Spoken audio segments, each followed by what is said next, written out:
Ask 100 people how they know right from wrong, and many will say they follow their conscience. That worries me.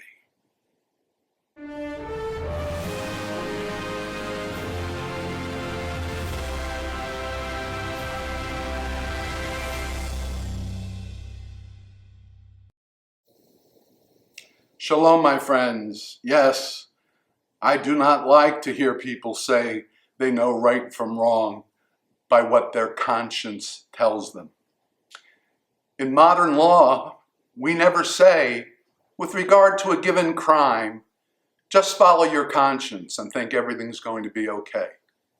The Ten Commandments does not say, with regard to murder, adultery, stealing, just follow your conscience.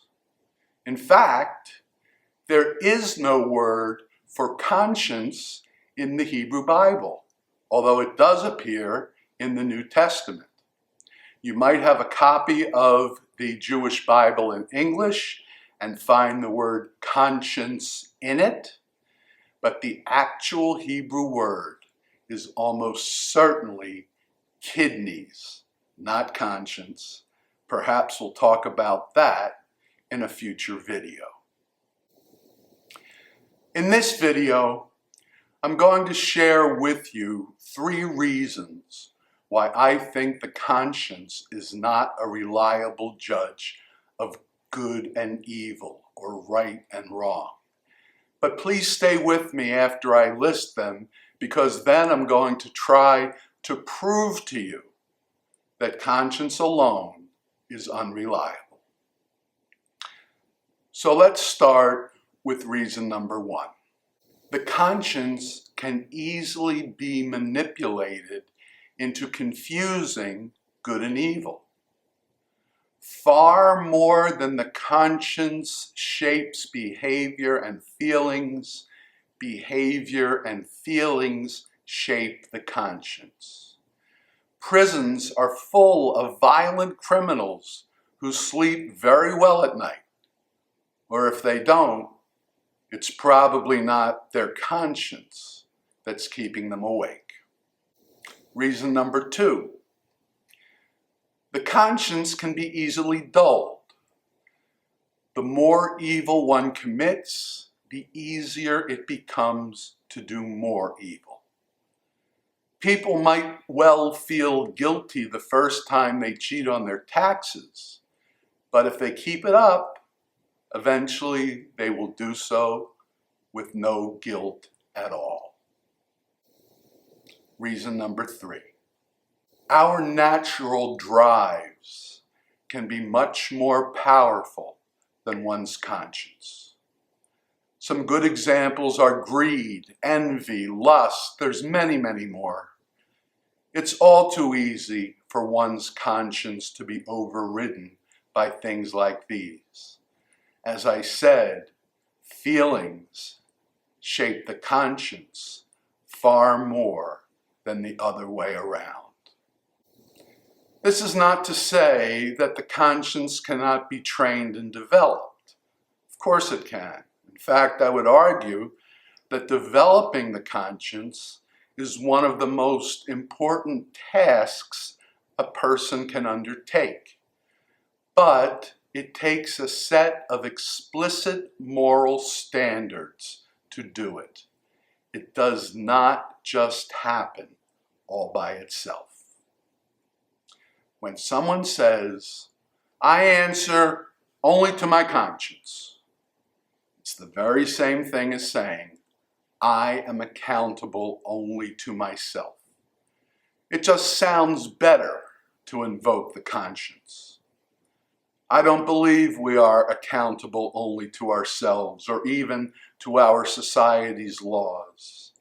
I believe we are also accountable to God, the universal moral authority, the God of the Ten Commandments.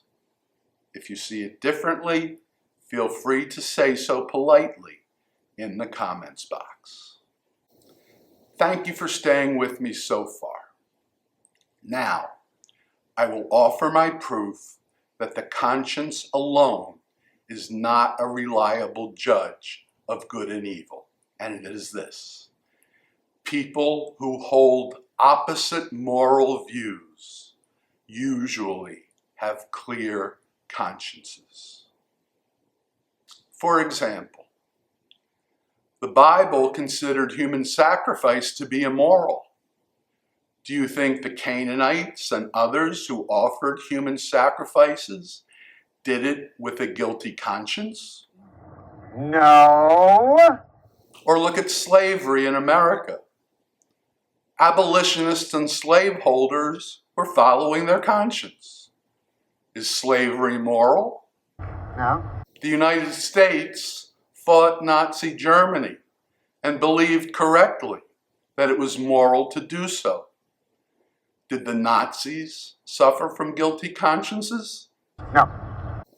Therefore, it seems to me to be axiomatic that if people can be on opposite sides of a moral question, and both sides can do so with clear consciences, the conscience alone cannot be morally reliable.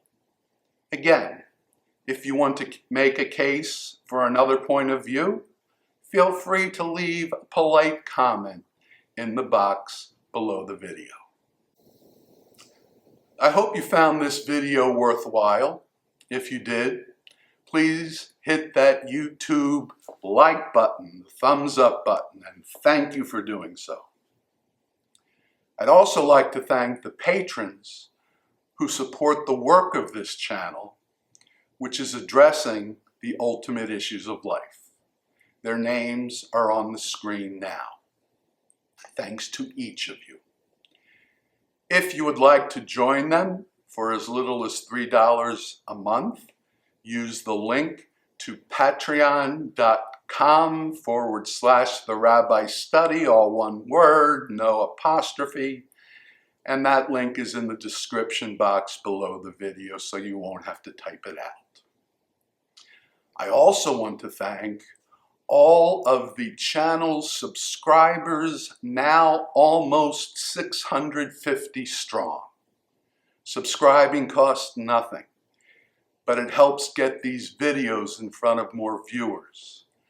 To subscribe, and be sure to ring the bell after you do subscribe, that way you'll get all the notifications the channel sends out.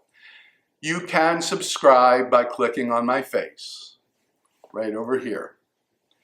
Or you can watch the last video I released by clicking on its icon, right over there. As ever, until next time, Shabbat Shalom.